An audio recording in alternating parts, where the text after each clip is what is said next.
வணக்கம் அன்பர்களே, அஸ்ட்ரோசிரி சேனல் வாயிலாக நான் உங்கள் அஸ்ட்ராலஜர் டாக்டர் சதீஷ். துலாம் ராசி அன்பர்களே, இந்த பிப்ரவரி மாதம் என்ன மாதிரியான பலனை தரும் அப்படின்னு பார்க்கும் பொழுது, உங்க ராசிநாதன் லக்னநாதனாக இருக்கக்கூடிய சுக்கிர பகவான் 6ஆம் இடத்துல போய் அமர்ந்து உச்ச பலத்தோட வலிமையாக இருக்க போகிறார். அப்போ உங்க ராசிநாதன் உச்ச பலம், ராசிநாதன் வலுப்பெறுகிறது. ஆனா எங்க போய் உட்கார்ந்திருக்கார்? 6ஆம் இடத்துல உட்கார்ந்திருக்கார். 6ஆம் இடம் என்பது என்ன? கடன், நோய், எதிர்ப்பு, பகை, வம்பு, வழக்கு. ஸோ இந்த இடத்துல போய் நீங்க உட்கார்ந்துருக்கிறீங்க, நீங்க எதிரி வீட்டில் போய் உட்கார்ந்துருக்கிறீங்க. அப்போ உங்களுக்கு எதிரிகள் இருக்கச் செய்வார்கள். எதிரிகள் சார்ந்த விஷயத்தில் இந்த மாதம் கவனமாக இருக்கணுங்கிறத ஞாபகத்தில் வைத்துக் கொள்ளுங்கள். கடன் இருக்கும், கடனை தீர்ப்பதற்கு அல்லது கடனை வாங்குவதற்கு இந்த மாதிரியான எண்ண ஓட்டங்கள், கடன் சார்ந்த எண்ண ஓட்டங்களை கொடுக்கும். நோய் சார்ந்த விஷயங்கள், ஹெல்த்தில் ஏதாவது ப்ராப்ளம் இருந்தால் அதை தீர்ப்பதற்கும் அல்லது ஹெல்த்தை செக் பண்ணிக்குவதற்கும் ஒரு மாஸ்டர் செக்அப் பண்ணிக்கலாம். அப்போ ஹெல்த் சம்பந்தப்பட்ட விஷயத்தில் கொஞ்சம் கேர் எடுக்கக்கூடிய தன்மைகள் இந்த மாதம் இருக்கு. ஸோ அதை பற்றிய சிந்தனை ஓட்டங்கள். ஒரு வழக்கு இருக்கு, அந்த வழக்கை எப்படி தீர்க்கலாம், வழக்கு முடிந்துருமா, அந்த வழக்கு சம்பந்தப்பட்ட எண்ண ஓட்டங்கள்.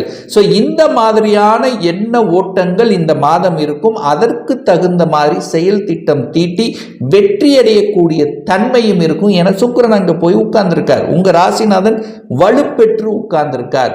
அப்போ 6-8 காம்பினேஷன் கொடுக்கிறது. அதாவது 6ஆம் அதிபதியாக இருக்கக்கூடிய குரு பகவான் 8ஆம் இடத்திலும் 8ஆம் அதிபதி 6ஆம் இடத்தில் இருக்கு. அப்ப என்ன, 6-8 கனெக்டிவிட்டி இருக்கு. ஒரு வலி இருக்கு, ஒரு வேதனை என்று இருக்கக்கூடிய சில விஷயங்களுக்கு உள்ள போவீங்க. ஆனா பண விஷயத்தில் கவனமாக இருக்கணும். நீங்க எதிரிகிட்ட போய் சிக்கிக்க கூடாது. வளைவு நெளிவு சுழிவாக செயல்படுத்த போகணும். ஸோ இதெல்லாமே பார்த்துக்கணும். ஆனா வேலைங்கிற இடத்துல இருக்கிறனால வேலை கிடைக்கும். இந்த துலாம் ராசி அன்பர்களுக்கு வேலைக்காக யார் அப்ளை பண்ணி காத்து கொண்டிருக்கிறீர்களோ அவர்களுக்கு வேலை நிச்சயமாக இந்த மாதம் நீங்கள் எதிர்பார்க்கலாம். ஆனால் அந்த வேலை செய்யக்கூடிய இடத்துல எதிர்ப்பு, பகை கலந்த கலவையாக உங்களுக்கு இருக்கும். நீங்க போய் சிக்கக்கூடாது. தேவையில்லாத இடத்துல வாக்கு விஷயத்தை கொடுப்பது, அதாவது வாக்கை கொடுப்பது அல்லது யாருக்காவது ஜாமீன் கையெழுத்து போடுவது, மற்றவர்களுக்காக ஏதாவது பண்ணுறது. ஸோ இந்த மாதிரியான விஷயத்தில் கொஞ்சம் கவனமாக இருக்கணும் இந்த துலாம் ராசி என்பவர்கள். ஞாபகம் வச்சுக்கோங்க. ஏன்னா நீங்கள் போய் எதிரி வீட்டில் உட்கார்ந்துருக்கீங்க அப்படிங்கிற தன்மையால். 2ஆம் இடத்துல 2ஆம் அதிபதியாக இருக்கக்கூடிய செவ்வாய் போய் 9ஆம் இடத்துல பாக்கியஸ்தானத்தில் தான் உட்கார்ந்துருக்கார். தனம் உண்டு. தனக்காரகனான குரு பகவான் பார்க்கிறார். மறைமுகமாக தனவரவு கிடைக்க பெறும். வராது என்று இருக்கக்கூடிய தனம் ஏதோ ஒரு வகையில் வரும். ஷேர் மார்க்கெட்டிலிருந்து திடீரென்று பணம் வருவதற்கான வாய்ப்புகள் இருக்கிறது. இன்சூரன்ஸ் சம்பந்தப்பட்ட விஷயத்தில் ரொம்ப நாள் போட்டு வைத்த இன்சூரன்ஸ் பணம் உங்களுக்கு கிடைக்கும். அதாவது என்னன்னா, மறைமுகமாக இருந்து சில விஷயங்கள் உங்களுக்கு நல்லது செய்யக்கூடிய தன்மை உருவாக்கிவிடும். அதே சமயத்தில் கணவன் மனைவி பிரிந்திருந்தவர்கள், மறைந்து இருந்தவர்கள், பிரிந்திருந்தவர்கள், தூரமாக இருந்தவர்கள் ஒன்று சேர்வதற்கான சந்தர்ப்ப சூழ்நிலைகளை உருவாக்கும். வாக்கு விஷயத்தில் மட்டும் கவனமாக இருக்கணுங்கிறத ஞாபகத்தில் வச்சுங்க. 3ஆம் அதிபதி, அதாவது உங்களுடைய முயற்சி ஸ்தானத்தின் அதிபதியாக இருக்கக்கூடிய குரு பகவான் 8ல் போய் மறைஞ்சிருக்கார். குரு 8ல் மறையலாமா? மறையக்கூடாது. 3ஆம் அதிபதி 8ல் போயிருக்கிறதுனால மனம் சில குழப்பம் அடையும். அப்போ மனம் குழப்பம் அடையும் போது என்ன, தெளிவான சிந்தனை வேண்டும். ஒரு காரியத்தை செய்யணும் அப்படின்னா கொஞ்சம் யோசித்து செய்யணும். அதில் நல்லது இருக்கா, கெட்டது இருக்கா, செய்யலாமா, வேண்டாமா, இந்த தன்மை உண்டு. 3க்குரியவன் 8ல் இருக்கிறதுனால பிரயாணம் ஏற்படுத்தும். பிரயாணத்தின் மூலமாக கொஞ்சம் வழிகளை கொடுக்கும். பிரயாணத்தின் மூலமாக ஆதாயம் கொடுக்கும். ஆனால் கொஞ்சம் என்ன வழிகளை கொடுக்கும் அப்படிங்கிறத ஞாபகம் வச்சுங்க. டாக்குமெண்ட் விஷயத்தில் கவனமாக இருக்கணும் என்பதையும் ஞாபகத்தில் வைத்துக் கொள்ளுங்கள். 4ஆம் இடத்தில் சூரியனும் புதனும் இணைந்து இருக்கிறது. புதன்ங்கிறது 9க்குரியவன், 11, அதாவது சூரியனுங்கிறது லாபாதிபதி. 9, 11ஆம் அதிபதிகள் இணைவு பெற்று 4ஆம் இடத்தில் அமர்ந்திருக்கு. அப்ப தாயின் மூலமாக நல்லவைகள், பூர்வீக பாக்கியங்கள் கிடைக்கக்கூடிய தன்மை, தாயினுடைய சொத்துக்கள் சார்ந்த விஷயத்தில் விலகங்கள் களைவதற்கான ஒரு முயற்சி எடுத்தீங்கன்னா சக்சஸ் ஆக இருக்கும். விற்காத இடங்கள் விற்பனையாக கூடிய தன்மையும் இந்த காலகட்டம் உங்களுக்கு சிறப்பு பெறும். பெறும் அப்படின்னு நம்ம சொல்லலாம். சரி, 5ஆம் அதிபதி 5ஆம் இடத்திலேயே ஆட்சி பலத்தோட வலிமையா உட்கார்ந்திருக்கார். 5க்குரியவன் வலிமை, குழந்தை ஸ்தானம் வலிமையாக உட்கார்ந்திருக்கார். அப்போ குழந்தைகள் மூலமாக நல்லவைகள் நடக்கக்கூடிய ஒரு காலகட்டம் அப்படின்னு சொல்லுவேன். இந்த மாதத்தினுடைய தொடக்கத்திலேயே சந்திரன் சனியோடு சேர்ந்திருக்கார், 10ஆம் அதிபதியோடு சேர்ந்திருக்கார். வேலைக்காக, தொழிலுக்காக உங்க குழந்தைகளை எடுக்கக்கூடிய முயற்சிகள் கொஞ்சம் அதாவது என்ன ஒரு வலி வேதனையை கொடுத்து பின்னாடி அது சக்சஸ் கொடுக்குங்கிறது அமைப்பு. எப்போ கொடுக்கும்? பிப்ரவரி மாதம் 11 தேதிக்கு அப்புறம் நினைத்த காரியங்கள் ஜெயமாகும். ஏன் சொல்றேன்? அப்போ இந்த புதனுடைய பெயர்ச்சியானது 5ஆம் இடத்துக்கு அமரப்போகிறார். யார்? பாக்யாதிபதி 5ஆம் இடத்தில் அமரப்போகிறார். 5ஆம் அதிபதியும் 9ஆம் அதிபதியும் இணைவு பெற்று இருக்கக்கூடிய ஒரு காலகட்டம். சூரியனும் அங்க வர்றார். அப்போ 5, 9, 11 பூர்வ புண்ணியஸ்தானத்தின் அதிபதி, பாக்கியஸ்தானத்தின் அதிபதி, லாபஸ்தானத்தின் அதிபதி 5ஆம் இடத்துல அமர்வது ஒரு அற்புதமான ஒரு காலகட்டம். அப்போ இந்த 3 பேர்களும் 11ஆம் இடமான லாபஸ்தானத்தை பார்க்கறது மிக முக்கிய, அதாவது என்ன அதிசயம் நடக்க போகுதுன்னு சொல்லுவேன். எதிர்பாராத திடீர் தனவரவு, எதிர்பாராத திடீர் ப்ரமோஷன், இடமாற்றம், திடீர் இடமாற்றம், திடீர் வேலை வாய்ப்பு, இதுவரைக்கும் கூப்பிடாத சில விஷயங்கள், அடிஷ்னல் ரெஸ்பான்சிபிலிட்டி.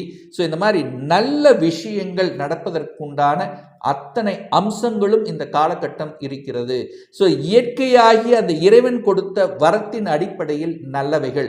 என்ன கடன், நோய், எதிர்ப்பு, பகை, வம்பு, வழக்கு இந்த விஷயத்துக்கு போகக்கூடாது. 6, 8 கனெக்டிவிட்டி இருக்கிறதுனால அந்த விஷயத்துக்கு நீங்களா வாழையிட்ட போய் அதில் சிக்கிக்க வேண்டாம் அப்படிங்கிறது தான் அமைப்பு. அதே சமயத்தில் தந்தை சார்ந்த விஷயங்கள் நல்லா இருக்க போகுது. தந்தையின் மூலமாக நல்லவைகள் நடக்கப் போகிறது.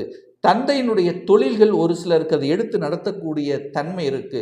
தந்தையின் தொழிலில் நீங்கள் என்றியாவதற்கான வாய்ப்புகள், அரசாங்க காரியங்களில் வெற்றி பெறக்கூடிய அமைப்புகள். ஏன்னா சூரியன் 11ஆம் இடத்தை பார்க்கிறார் அல்லவா?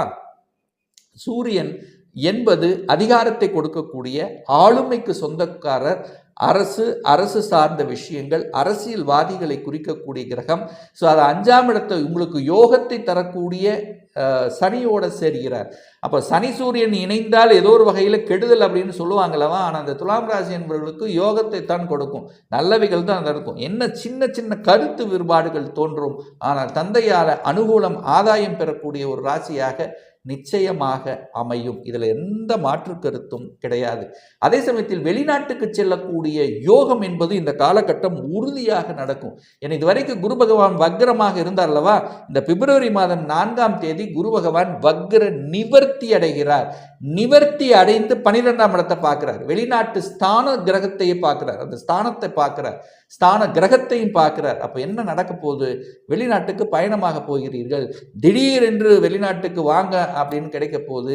விசா கிடைக்க போகிறது. வெளிநாட்டு வாணிபங்கள் கிடைக்க போகிறது. ஏற்றுமதி இறக்குமதி தொழில் இருக்கிறவங்களுக்கு நற்பலன்கள் கொடுக்க போகிறது. புதிய புதிய ஒப்பந்தங்கள் இருக்கு. வெளிநாட்டு தொடர்புகளை கொடுக்க போகிறது. வெளிநாட்டு நண்பர்கள் அறிமுகப்படுத்தப்படுவார்கள். இப்படி அந்நிய மதம், அந்நியம் சார்ந்த விஷயங்கள், வெளிநாடு சம்பந்தப்பட்ட அனைத்து விஷயங்களுக்கும் இந்த துலாம் ராசி என்பவர்களுக்கு சாதகமாக இருக்கக்கூடிய ஒரு நல்ல காலகட்டம் தான் இந்த பிப்ரவரி மாதம் அப்படிங்கிறத ஸ்ட்ராங்காக சொல்லலாம். அதே சமயத்தில் பார்த்தீங்கன்னா ஞானம் கிடைக்கும். ஏன்னா புதனுங்கிறது புத்திசாலித்தனம் அல்லவா? இந்த ரிசர்ச் சம்பந்தப்பட்ட துறையில் இருக்கின்றவர்கள், ஒரு பேப்பர் போட்டு ஜேர்னல் பப்ளிகேஷன் சம்பந்தப்பட்ட விஷயத்தில் இருக்கிறவங்க, ஒரு பிஹெச்டி கம்ப்ளீட் பண்ண முடியாமல் தவித்து கொண்டிருப்பவர்கள், ஸோ இந்த மாதிரி ரிசர்ச் சம்பந்தப்பட்ட, பேட்டர்ன் சம்பந்தப்பட்ட, கண்டுபிடிப்பு சம்பந்தப்பட்ட துறையில் இருக்கக்கூடிய துலாம் ராசி அன்பர்களுக்கு திடீர் அதிர்ஷ்ட வாய்ப்பாக இந்த மாதம் அமைய பெறும். இதில் மாற்று கருத்தே கிடையாது.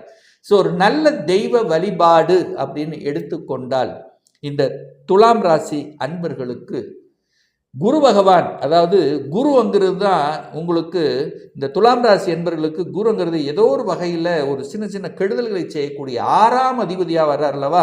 இந்த யாரெல்லாம் இந்த துலாம் ராசி என்பவர்கள் கடன், நோய், எதிர்ப்பு, பகை, வம்பு, வழக்கு இந்த மாதிரியான விஷயத்தில் சிக்கி தவித்து கொண்டிருக்கக்கூடியவர்கள் அந்த குரு பகவான் தட்சிணாமூர்த்தியை சென்று வழிபடுவதும், வெள்ளிக்கிழமையன்று உங்கள் ராசிநாதனை பலப்படுத்துவதற்காக உங்களுக்கு பிடித்த அம்மனை சென்று வழிபடுவது அனைத்து விதத்திலும் நன்மைகளை பெற்று தருங்கிறதுல எந்தவித மாற்று கருத்தும் கிடையாது.